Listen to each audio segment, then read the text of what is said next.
After the Berlin Conference, the Western European powers were carving up Africa. All of them had territories except one, Italy.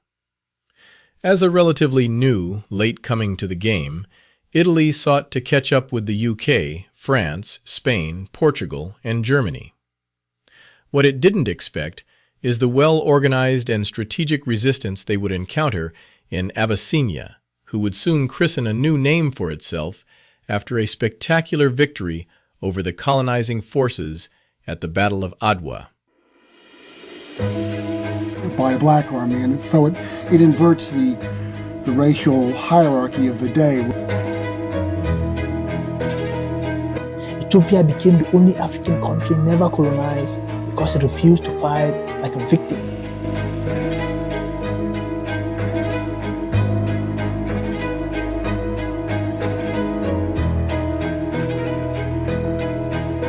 Also upsets the notion of white superiority, and this has impacts around the world. As both forces lined up on the battlefront on March 1, 1896, for the landmark collision between the ancient kingdom of Ethiopia and the would-be kingdom of Italy, one thing was clear. One of the most significant military engagements in history was about to unfold, as it was the first time a modern European power was defeated by an African nation. And not just defeated, but resoundingly beaten. And through this victory, those from whom humanity started shatter the myth of European invincibility. And if Italy had done its homework, it would have realized that the descendants of the Axum Empire and the protector of the Ark of the Covenant, as you will see, are not to be underestimated. By the late 19th century, European empires were aggressively carving up the African continent. Italy, a relatively new nation seeking colonial prestige, set its sights on the Horn of Africa as its gateway to empire. In 1889, Emperor Menelik II of Ethiopia and the Italian government signed the Treaty of Wuchale. On the surface, it promised friendship and alliance, but the document contained a calculated act of colonial deceit. The treaty had two versions.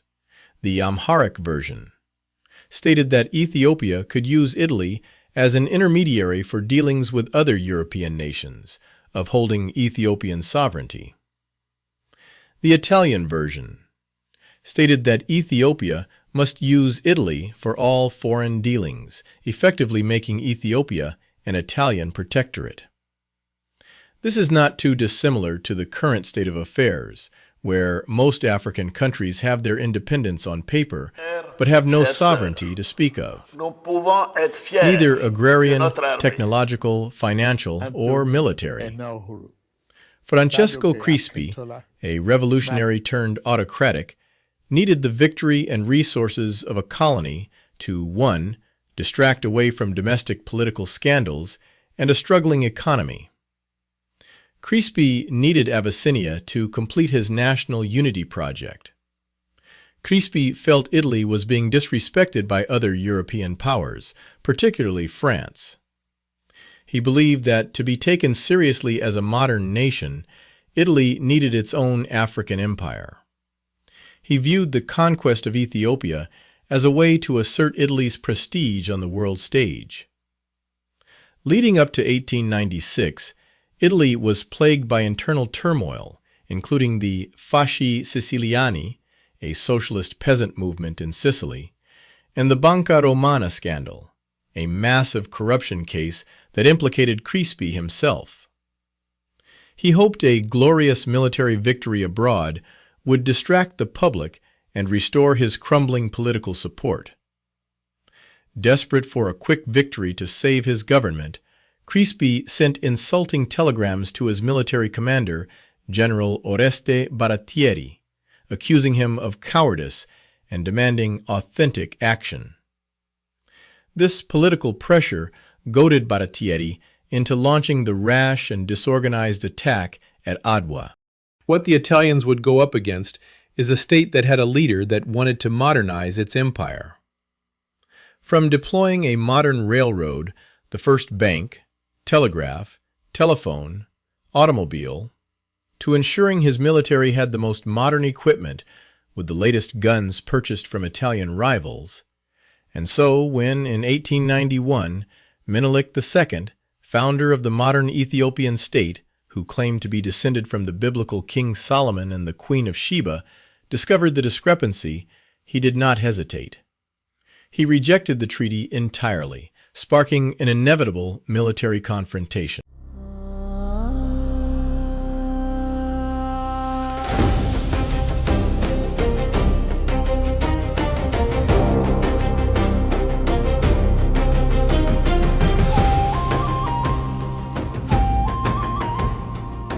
Aware of the coming Italian attack, Menelik II started to unify all the nations from all over Ethiopia, galvanizing support for the defense of the nation, and Ethiopians responded in large numbers.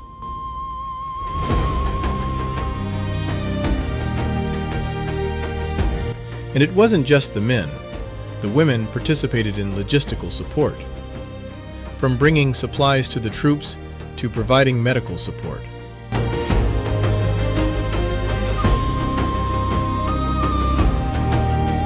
Menelik united the country's fractious provincial rulers behind him.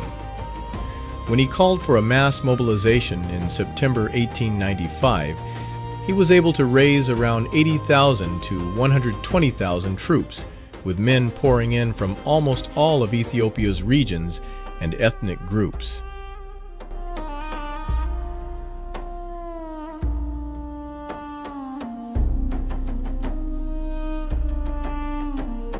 Meanwhile, Italy had advanced to within about 250 miles of Addis Ababa, the newly founded Ethiopian capital. Menelik, accompanied by Taitu, led his army north on what would become a 5-month march totaling nearly 600 miles. As Raymond Jonas, author of The Battle of Adwa, African Victory in the Age of Empire, writes, Menelik covered more ground than either William Tecumseh Sherman on his march to the sea or Napoleon on his ill-fated invasion of Russia.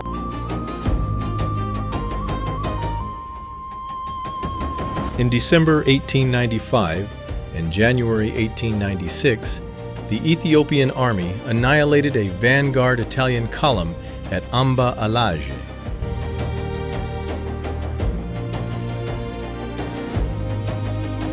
And then besieged an Italian fort at Mekele, forcing its surrender in large part by implementing Taitu's strategy of cutting off the water supply.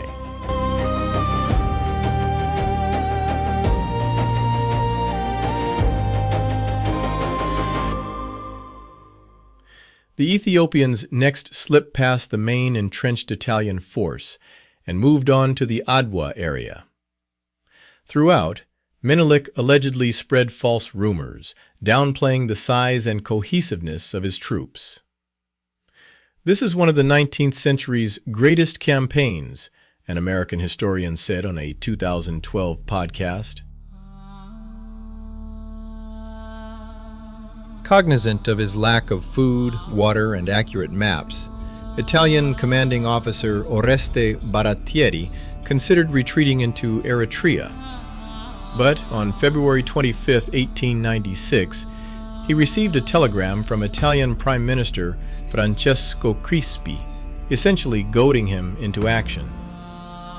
His subordinate generals likewise pushed for a decisive engagement, prompting Baratieri, who had earlier vowed to bring Menelik back to Italy in a cage, to advance 3 brigades.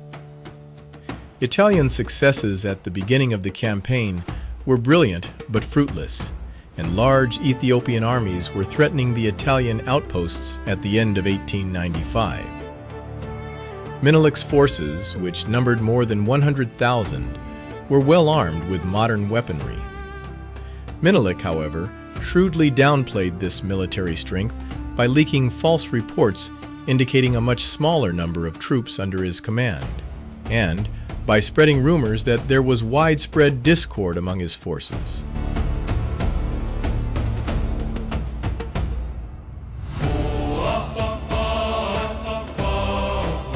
Now confident of his perceived superiority, and with the pressure from Rome and low supplies, Baratieri ordered his troops to march forward. Europeans often characterize the Ethiopians as tribesmen with spears. In reality, Menelik had purchased over 100,000 modern rifles and dozens of Hotchkiss artillery pieces from the French and, ironically, the Italians themselves prior to the war. He then trained his troops with a mix of traditional Ethiopian fighting and modern weaponry handling.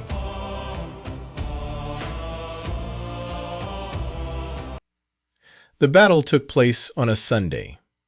Menelik, a deeply religious man, initially did not want to fight on a holy day. He was actually at church when the first shots were fired. The Italians thought they would catch the Ethiopians at prayer, but the army was so large that they were able to mobilize instantly. Ethiopian tradition holds that St. George himself appeared in the sky above the battlefield.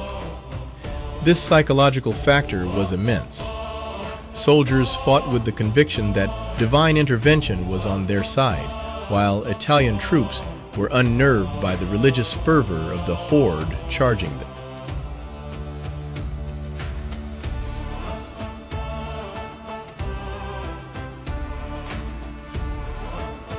He ordered his troops to take position on the higher ground overlooking the interior Ethiopian plains.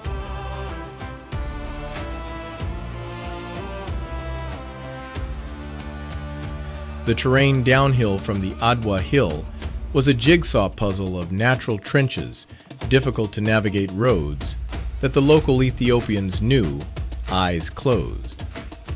They were a nightmare for the Italians, who didn't want to venture there. They were reassured by the fact that no one could assail their position, or so they thought. The Abyssinians had total knowledge of the theater of war. So, as soon as Baratieri ordered his troops to march forward and take position on the hills off Adwa, Menelik was alert by his scout. It was exactly the type of move that he was waiting for. Here we must note the cunning strategic support from the Queen herself.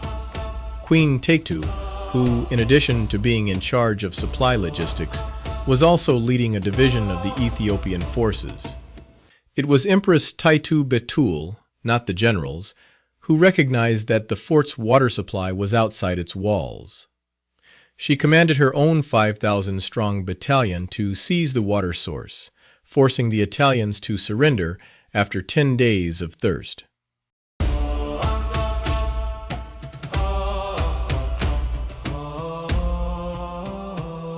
She conducted multiple raids on Italian supplies and destroyed as much of their food and water supplies as she could. This contributed to Baratieri's urge to hasten events. Emperor Menelik II used a sophisticated network of double agents. He sent deserters to General Oreste Baratieri with false information, claiming the Ethiopian army was starving, disease-ridden, and deserting.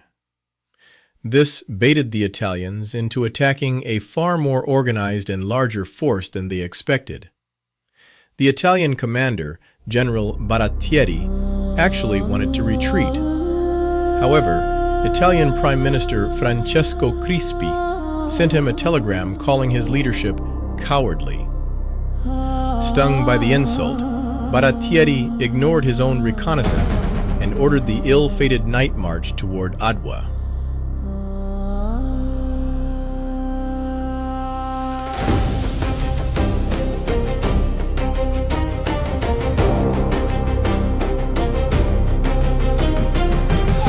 On the night before March 1st, the Ethiopians used the dark of the night to advance their position.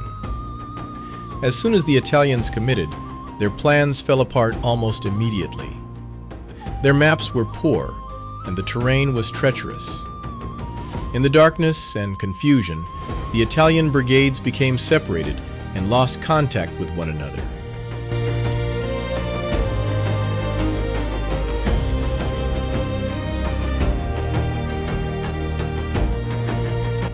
Instead of a unified front, they stumbled into the valley as isolated units. Contrary to Italian expectations of a surprise, Menelik's forces, numbering over 100,000, were fully prepared.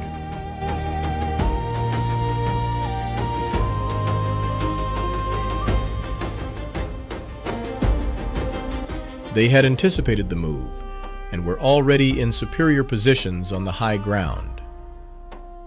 At dawn, Menelik ordered the attack.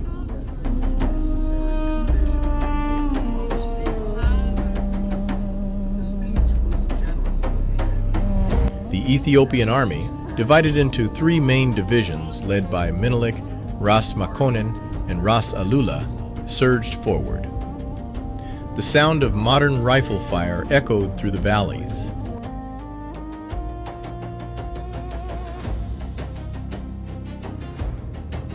The Ethiopians utilized their massive numerical advantage and knowledge of the land to surround the fractured Italian brigades.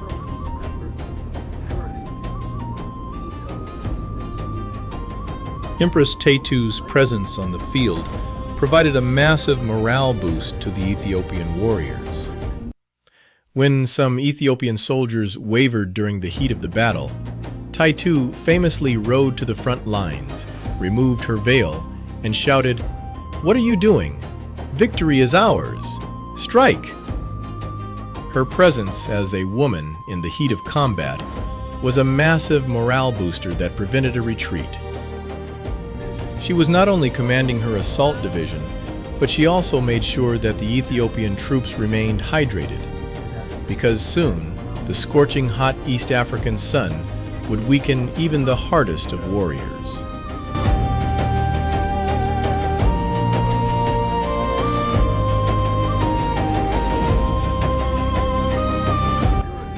But for those who are not tropically adapted, the effects, as you will see, would be devastating.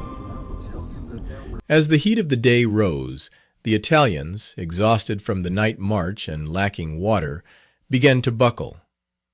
The Eritrean Askari, seeing the tide turn and realizing the futility of their situation, began to defect or retreat in large numbers. By noon, the Italian lines completely shattered. Thousands of Italian soldiers and Askari lay dead, and thousands more were taken prisoner.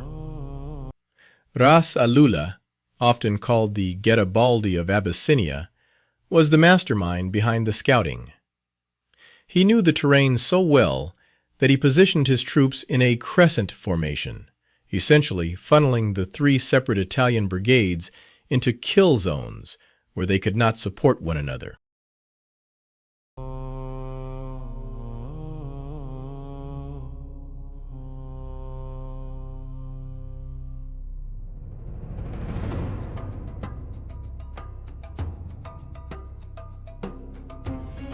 Realizing the battle was a total catastrophe, General Baratieri fled the battlefield, leaving his remaining men to fend for themselves.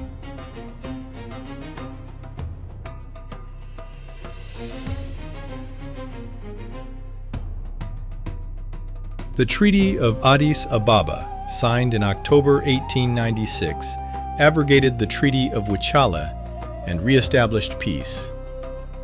The Italian claim to a protectorate over all of Ethiopia was thereafter abandoned, and the Italian colony of Eritrea, finally delimited by a treaty of peace, September 1900, was reduced to a territory of about 200,000 square kilometers, 80,000 square miles.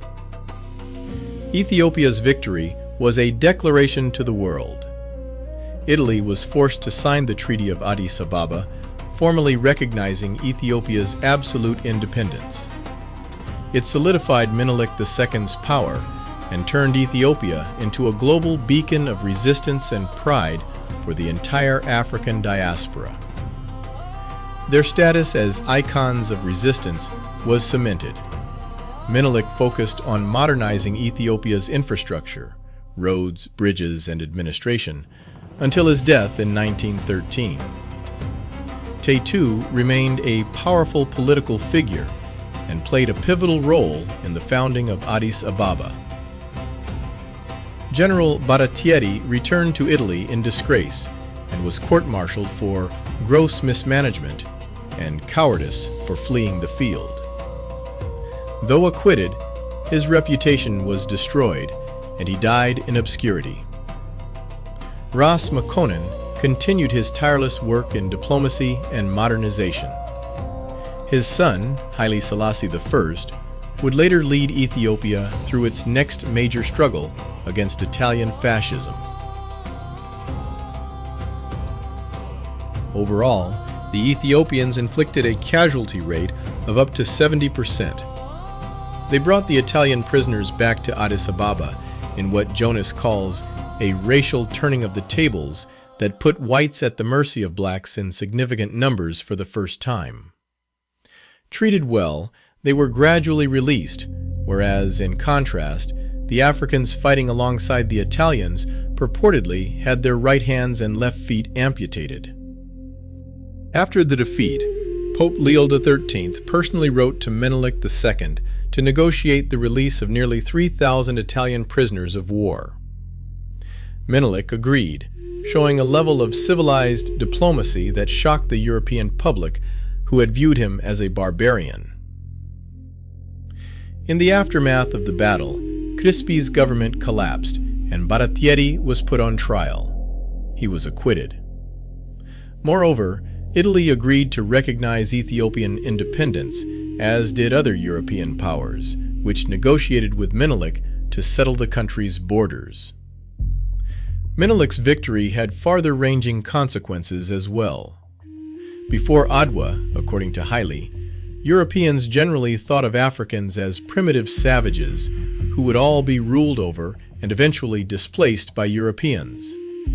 But afterwards, Haile says, Europeans were forced to take Africans much more seriously. And this has impacts around the world. In fact, in the States, one of the ways that I approached the topic was by looking at how the American press covered the story. And one of the earliest images of Menelik that went out in the American press showed an Ethiopian monarch who looked for all the world like he could be the Tsar of Russia, recently coronated. And then there were stories, too, that the Ethiopians weren't African at all, but in fact of Phoenician descent. There are different ways that people are struggling to come to terms with this very shocking outcome, trying to understand how this could happen, and ultimately interpreting the events in ways that take the racial hurt, the racial dimension of the story away. To maintain the loyalty of the diverse ethnic groups within his army, Oromo, Tigrayan, Amhara, etc., Menelik hosted a 3-day feast before the march. He used this to unite rival Razes, lords, against the common white threat, a feat of political diplomacy as great as the military win. The defeat was seen as a painful memory and a national humiliation in Italy. Mussolini sought vengeance, using modern aircraft and chemical weapons, mustard gas, to subjugate the nation. Menelik's victory over the Italians gave him significant credibility with the European powers, bolstered his mandate at home, and provided the Ethiopian kingdom with a period of peace in which it was able to expand and flourish, in contrast to most of the rest of the African continent at that time, which was embroiled in colonial conflicts. However, the spirit of Adwa remained. Even during the 5-year Italian occupation, 1936 to 1941, Ethiopian resistance never ceased. Ethiopia regained its independence in 1941, ensuring that the legacy of 1896 remained unbroken. There are a few lessons that Emperor Menelik II left for modern African nations. A blueprint for true independence. Menelik was a master of playing European powers against each other. Before Adwa, he used Italian funds and French-Russian diplomacy to import massive quantities of modern firearms and artillery, ensuring his army was better equipped than the invading Italians. He succeeded in uniting fiercely independent regional lords and diverse ethnic groups, including the Oromo, Sidama, and Guraje, under a single banner for the defense of the fatherland. By taking the name Menelik II, he linked himself to the legendary Menelik I, son of King Solomon and the Queen of Sheba, reinforcing his divine right to rule and his role as a restorer of ancient greatness. And if we must take one thing away from the African kingdom that was never colonized, it is that a country cannot become a strong and secure empire until its army is strong. You cannot contract out national defense. You will inevitably fail when those better armed than you decide to take what is rightfully yours. And no amount of appeasement and diplomacy or human right declaration can save you. So you must unite to become stronger. Unite through mutual defense agreements. Stronger through local arms production. And especially stronger through a resilient local economy.